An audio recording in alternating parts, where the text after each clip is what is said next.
You're listening to Harrowsmith Radio. Hey there, I'm your host, Wayne McPhail. This episode is about mushrooms from the edge of Canada and beer from the heart of the nation. First up, Stephanie Lipp, co-founder of Gillis Naturals, tells us about how she and her partner Leo have launched a mushroom farm in Bonavista, Newfoundland and Labrador. Yes, devoted listeners, that's the same place the Newfoundland Salt Company calls home.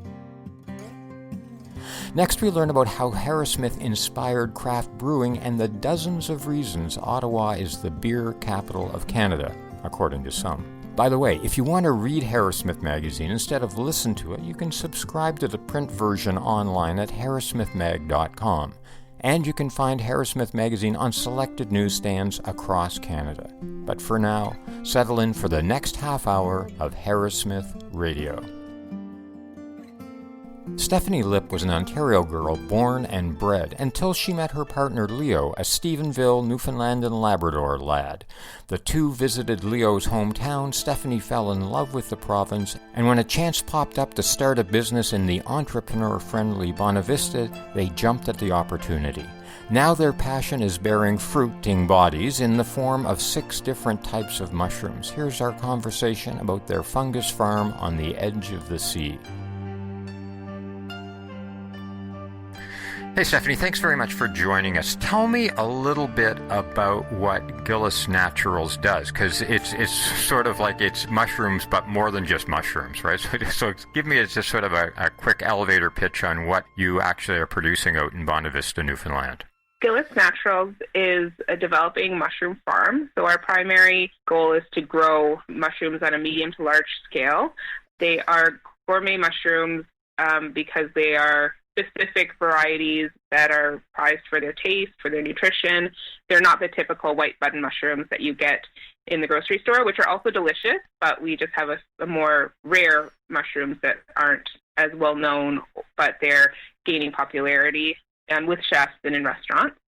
And the other part of our business is gourmet pantry products. So my business partner and life partner, Leo, he is very passionate about fermentation and different techniques inspired by the Noma Fermentation Lab and by traditions from Japan to create other products like miso, which is make soy sauce, of amazing things you can do with fermentation. We've talked to folks about fermentation before on this podcast, and we've actually talked to folks who are selling food out of Bonavista, Newfoundland on this podcast, the Newfoundland Salt Company folks, and you know those folks, right? Yes, they're very lovely, and we're so glad we can call them friends and fellow business owners in Bonavista. It's a very tight-knit community, and everyone's been super welcoming and encouraging as we develop our business. Right. Now let's talk about how you got there, because your husband was originally from Stephenville, then grew up in Ontario, went to Ontario. You were an Ontario girl, right, in Mississauga. So how did it come about that you ended up in Newfoundland, and specifically Bonavista, Newfoundland? It's a very random turn of events that brought us here, but everything worked out so well. We kind of think it was meant to be. We had first visited Newfoundland in 2017, visiting Leo's grandparents who are still in Stephenville, and I really fell in love with Newfoundland. I had traveled around the world a lot, but Newfoundland was really off my radar, but once I got here, it was just an amazing place. But I never thought I would live here. Leo never thought he'd move back, but it wasn't until a little bit later when we were talking to his grandmother about housing prices, and we just couldn't believe how little rent was here. And we were living in downtown Mississauga, which even though it's not Toronto, the housing prices are incredibly high. And we just jokingly looked on Realtor.com at house prices and saw they were actually affordable. And so I again jokingly Googled the search term moving to Bonavista, and all the articles about Bonavista and Mayor John Norman and all the companies, Newfoundland Salt Company, East Coast Glow, they all came up. And we just looked at each other and said, wow, this place sounds amazing. It's somewhere where we can build a business. It's beautiful. And just about 9 months later, we were packed into our car with our cats and driving across 4 provinces to our house that we bought. And during the time of planning our escape to Newfoundland, we had looked at different businesses that we could do. And Leo has a background in nutrition. He worked at a health food store and in fitness. And mushrooms were something he'd always been interested in and knew they were not too mainstream, but become more popular, but were extremely healthy. So we started researching mushroom farming, and that's something we both became extremely passionate about. And so the mushroom farm idea was grown, and we started developing our business plan and figuring out how we were going to make it work in a place that neither of us had lived in or really knew anything about.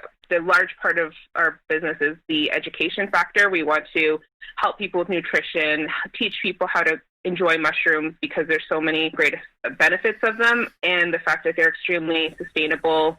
Mushroom farms are indoors. You can grow year-round. They don't require direct sunlight. They use less water than traditional produce farming, and they don't use soil, so you're not having to rotate fields. And they're vertical growing that you're getting way more per square foot than other traditional produce. Cool. Now, I want to talk a lot about that, but before we do, I want to come back to the thing you said about looking at Bonavista and all of the companies that are coming there and the sort of food industry and other things that are in Bonavista. Why did that happen? Like, what was the catalyst in that small community to be this sort of hotbed for young entrepreneurs like you? That would definitely be down to our current mayor, John Norman, and his company, Bonavista Living, Bonavista Creative.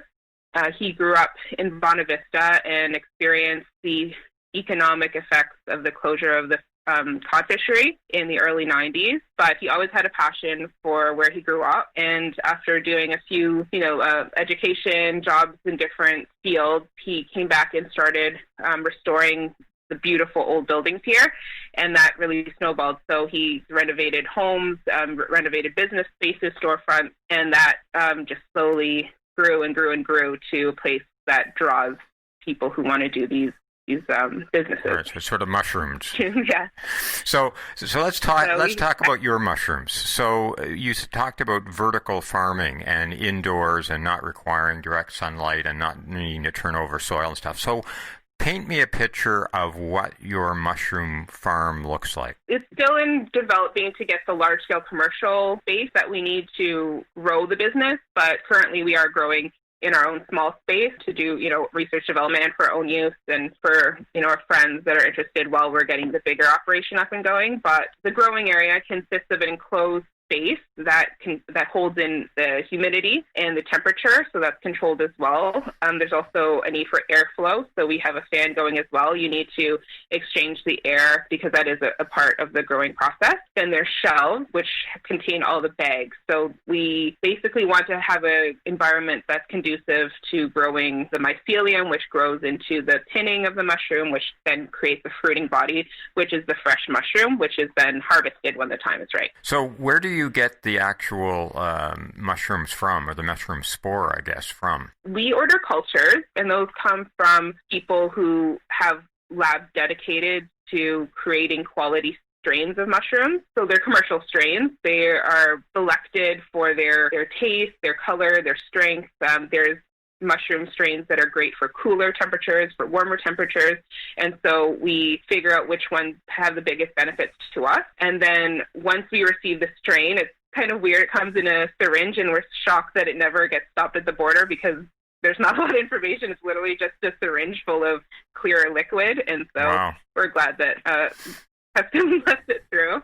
And then basically we try to multiply those cultures to get as much out of it. So Leo, in a clean environmental lab space, which we've created in our house, he transfers the cultures into Petri dishes with a sterilized agar, so it's like a gelatin, which is a neutral growing material, and then that will eventually colonize. So a clear gelatin will turn white and fuzzy, almost like you'd see it on a fruit, but it's not that type of fungus, it's the specific mushroom fungus. And then that gets transferred into a jar of clear liquid with some nutrients in it, so we make a liquid culture out of it. So in the liquid, you'll see almost stringy structures in it, which are the beginnings of the mushroom mycelium. And then from that, the liquid, once it's fully colonized, we transfer it to a grain spawn jar. So certain grains, which are great for growing mushrooms, are sterilized in a jar, and we put the liquid in. Then once that gets taken over by the mycelium, that's broken apart and put into the bags, which are where the mushrooms grow out of. So we call them fruiting bags.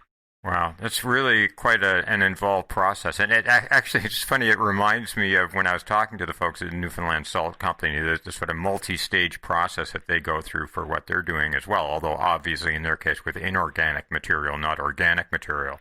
Yes, and thankfully we don't have to go stand at the edge of the ocean all year round pulling the water out of the bay, because that doesn't seem fun as being on the inside. So tell me a little bit about I think you've got like 6 kinds of mushrooms that you're growing primarily. Tell me a little bit about them and why you picked those. So the first type is blue oyster. That was probably the most common starting mushroom for any mushroom grower. Once you get the hang of the whole process, they're easy to grow. They have a relatively quick growth cycle, and they're so good, and people are familiar with them, so it's a great place to start. These are not the typical mushroom where you have a stem and a cap. They grow in a cluster, and they have a beautiful grayishy blue flesh, and when they cook up, they turn a little bit brown, and you can do something as simple as frying them in a pan with some oil. They're great on the side of meat, so those are the first ones. We also grow lion's mane, which looks like, some people say it looks like a shaggy wig or faux fur. It's a very, very strange mushroom. Again, no cap, no stem. It's very shaggy. The fruiting bodies are like the little icicles growing off of the main stem in the middle. They're also very tasty. They soak up the flavor of whatever they're being cooked in, and they can almost be cut up like a steak and fried up, so they're also very versatile. And then we're in the process of growing shiitake. Those are typically grown outside on logs. The seasonal producers that do those, especially in the west coast of North America, we can still grow them in logs, in bags as well. It just takes a little bit more finesse to get that done. But again, very popular mushroom, super tasty. And then we have 2 varieties that are more medicinal mushrooms. One of them is called a cordyceps militaris, and those are orange mushrooms that basically look like Cheetos when they're fruiting. That was developed off of the Cordyceps sinensis, which is found primarily in the Himalaya region of the world. And those are well known because that type grows out of a caterpillar after the fungus takes over its brain. It's a very weird thing, but they've been used in Asian medicine for thousands of years. However, the problem with that is when people harvest that, they can destroy the ecosystem. So that's why the Cordyceps militaris was developed, so that it could be grown on rice. No caterpillars involved, and you're not destroying an ecosystem, but you're getting just as much of the benefits out of them. And that's just dried and put in tea. And then we have reishi, which is another very common Asian medicine. And it's almost like a shelf mushroom with beautiful striations, usually red, orangey, brown. It has shiny leather-like consistency, and again, that is dried and pulverized and put into. It's almost like a lacquered wood, but it's organic. Right. And are you planning? I know I just watched a documentary called "Fantastic Fungi," and it was a terrific documentary. And there seems to be a growing interest in the sort of psychedelic versions of mushrooms. Is that something you're going to be exploring as well, or is the medicinal going only as far as sort of the Chinese herbal stuff you're doing? At this time, until there's a lot more research and because of legality, we are not at all touching psychedelic mushrooms. We're completely fascinated by the research, but we would only go down that route once we had all our pharmaceutical licenses and it was legal here, because we don't want to be banned from other countries, and we have an export plan for our mushrooms, so we don't want there to be friction with any government bodies. And that's a different process to grow most psychedelics. They're grown in some kind of manure, and so we don't want to have that in our lab as a substrate, sterilize and do all these things. So that's better left to other people to deal with. So let's talk a little bit about shipping. One of the things with the Newfoundland Salt Company, obviously they have a product that isn't going to spoil, but they went to a lot of trouble to create glass containers to keep the waste down and stuff. But you've got something that is very spoilable, right? Unless it's dried, but the sort of fresh mushrooms that you grow. So are you selling them just locally, or are you shipping any fresh mushrooms out of the province? For now, it'll be local for the fresh mushrooms. We are working with some other business people here that have experience shipping out perishables. So once we have a better export plan and a viable customer, we're going to definitely be looking into that. But mushrooms are best consumed within a few days of being harvested. We see the mushrooms that are available here in large chain grocery stores, and I believe the company that makes those is based in Burlington in Ontario. And through no fault of theirs, by the time they get here, they're just not appealing. And I think that contributes to why mushrooms aren't always a go-to produce staple, because they just don't look great. And people have a lot of preconceived notions about the texture, the flavor of mushrooms, so it doesn't really do any service to anyone to have mushrooms turn up like that in the grocery store. So we really want to focus on getting the fresh mushrooms to the range of where they're going to look and taste the best. But dried mushrooms are still great. People can use them very easily, so we definitely want to be exporting our mushrooms and other secondary processing pantry items. Within the province, are you hoping to sell into retail, into restaurants, or do you want to also sell to the public, and where do you see your major market within province going to be? Definitely restaurants. Just between here at the end of the peninsula and Clarenville, which is just the Bonavista Peninsula, there's around 20 restaurants. And then we can go further afield from there through Gander, Twilling Gate, Corner Brook, and we even have a restaurant in Stephenville that's interested once we can get the supply chain going and enough produce made. So there is the wholesale side, but we do want to get mushrooms sold to individuals because they are healthy. The island only has a 72-hour supply of produce should there be ferry shortages or any reason why new product can't reach the island.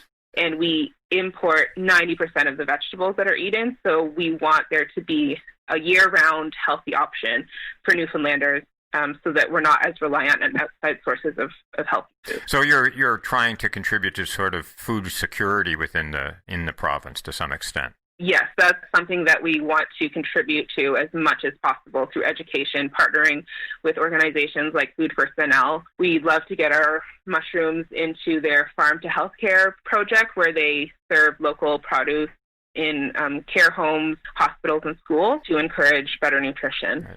Now let's talk about pricing, because one of the things with the Newfoundland Salt Company was that it's a fairly expensive product. It's a great product. You know, I love it. And when we were down in Newfoundland, my wife and I this summer, we picked up more of it when we were down there. And fortunately, it's pretty well available in the province. So is this what the mushrooms you're producing, are you considering them a high-end food item, or how are you pricing and how are you thinking about it in when we're talking about food security in terms of the food economics as well? We want the fresh mushrooms to be as accessible as possible. They are still an artisanal product where they're made by currently only 2 people at a small, medium scale. As we grow, we definitely want to have full-time year-round employees, not as common as, somewhere like Ontario where the majority of people have full-time jobs and many people here only have part-time seasonal. So, providing that employment helps not only the community but us to get a volume so that we can make sure the prices stay low. It's in our dried products and our pantry products that those will be a bit of a higher price point because, again, it's very specific technique and even taste for those type of products. And we also want to be able to make sure that we can support donating part of our product to food banks and other organizations that help feed people who really need help. So we're going to make sure that our pricing supports the business, but also supports our mission of feeding people. Cool. Now, one of the things that the Newfoundland Salt Company folks we were joking about, they want to be able to sell salt to France, which would be lovely irony, right? Have you got an interest in selling internationally into the States, into Europe at all, or what are your? I know it's early days for you, but what are your when you think out 3 years, 5 years? What are you thinking about? We would definitely like to expand with our export plan into Europe. Would it be amazing to Asia even? One of the really cool things that is happening here on the peninsula is that we will soon hopefully be designated a UNESCO geopark, which is an internationally recognized name in environmental tourism. We have incredible geological formations here, geological significance, and that brings a lot of people from around the world. So we're hoping that with people coming here from cultures that are very into mushrooms, they'll find that we have a niche product. And even though you can get mushrooms in Asia, you can get mushrooms in Europe. They'll want to have that to bring back as something special that comes from a very particular place on their trip to this beautiful place, So that's definitely part of it, to get brand recognition in places where there's also brand recognition for geoparks. Right. Now, is there any sense of, obviously a lot of food that's grown in different parts of the world, the terroir really makes a difference in terms of the flavors. Is there anything in the atmosphere in Newfoundland that's going to make the mushrooms any different there than if they were grown elsewhere in the world? Well, our air is super clean and pure. It's really, clean water. And I think that it's just the attention to the environment, the attention from a small team that makes it a Newfoundland product, that it's done with love, which sounds a bit cheesy, but we really are passionate about this product and we're passionate about the place it was made. And I think that always comes out in the brand identity and the company values. Right now, there's two of you working in the it's not really a factory right now. It's just a small farm at this point, right? No. Right. So what size is it and what kind of volume of produce are you producing now? Yeah, it's very, very small. We had some issues over our first winter here, which was one of the snowiest in about 30 years of people's recollection. So all of the progress we had made over our first summer came to a screeching halt because we just couldn't maintain the temperatures in our growing area. So we had to research some colder weather strains and basically start the process from scratch. So we're hoping in the next couple of weeks we'll be able to have a volume of mushrooms that we can start selling to the people that have been asking us in the area, and then slowly growing from there. Locally, what have you found in terms of dealing with municipal government or provincial government in terms of producing and selling produce in Newfoundland? We haven't delved too much into that yet because we haven't had enough volume to really have that as an issue. We are working as part of our, business land development into making sure we comply with all of those requirements and speaking to other businesses that deal with food, what their experiences have been. Well, I wish you the best of luck. I know you're starting out, and it sounds like you had a hard go of it at the very beginning, but I hope that in the future it really blossoms for you and that a lot of people in Newfoundland and beyond can enjoy your products. So thank you for talking to us today about them. Thank you so much. It's been great to talk about it, and we're very excited for everything that's to come. That was Stephanie Lipp, surrounded by lobsters, clams, and oyster mushrooms in Bonavista, Newfoundland and Labrador. Who knew that back in 1978, Harrowsmith magazine just might have kicked off the craft brewing industry in Canada? Sean McQuaw did, and he wrote about it recently in Harrowsmith, and about the microbrewing industry of Ottawa. Let's hop to that conversation.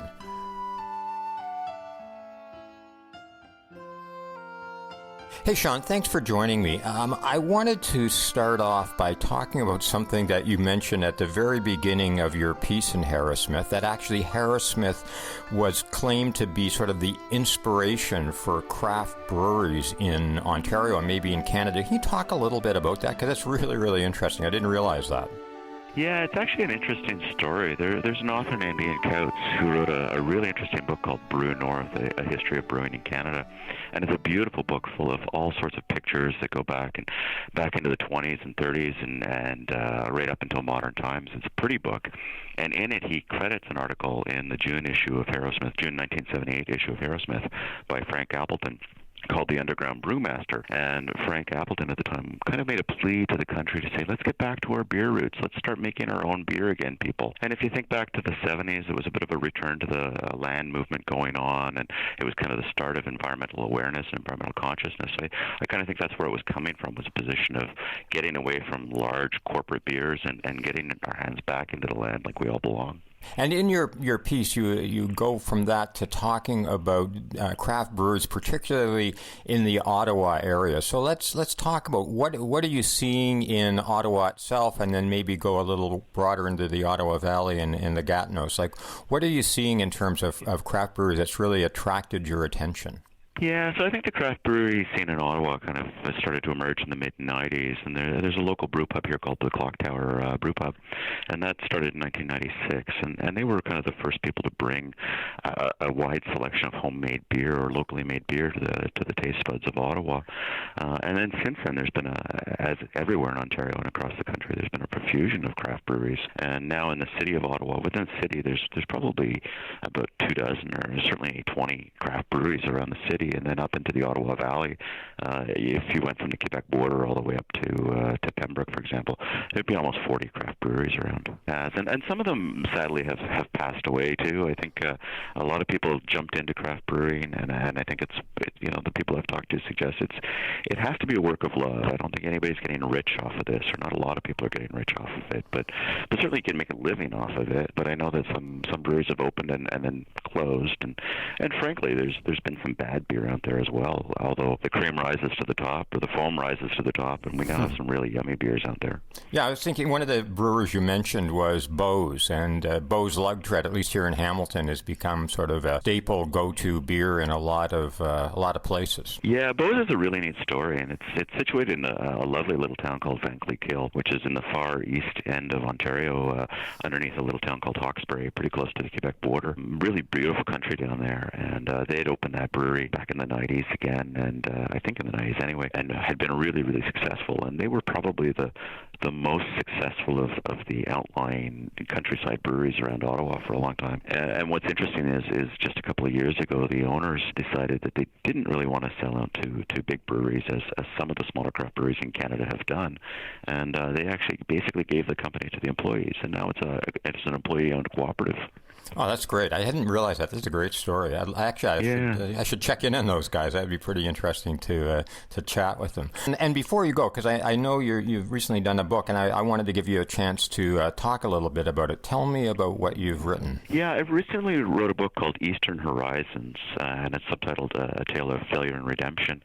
And it's not at all about beer. It's about how Canada reacts to a great crisis, a war in Asia that precipitates the movement of several million refugees towards Canada at a time of environmental and economic collapse. And the question of the characters in the book, Canada, a couple of naval officers, and a refugee, is how do we deal with this huge crisis at a time when we don't have enough for ourselves? So the book came out in March. It's available on Amazon, and it's doing well. And I think it's an important story for us right now. It's a story about forgiveness and compassion, and that's a lesson I think we could all be reminded of from time to time. Yeah, for sure. Well, it sounds like a good one to crack open a beer and have a read of. Thanks very much. I think that's a perfect combination. Yeah. Okay. Well, thanks very much for filling us in on the beer scene in Ottawa, sir. That was Sean McQuaw enjoying a hearty red in the heart of brewing country.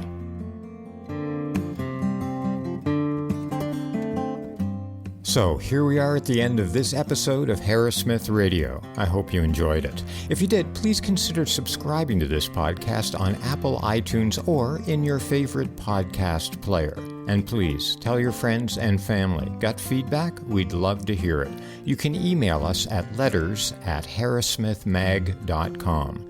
That URL, harrowsmithmag.com, is also where you can order subscriptions online. And you can find Harrowsmith Magazine on selected newsstands across Canada. Until next time, for Harrowsmith Radio, I'm Wayne McPhail. And also, until next time, remember these 4 words: make, grow, sustain, share. Tune in for the next episode of Harrowsmith Radio.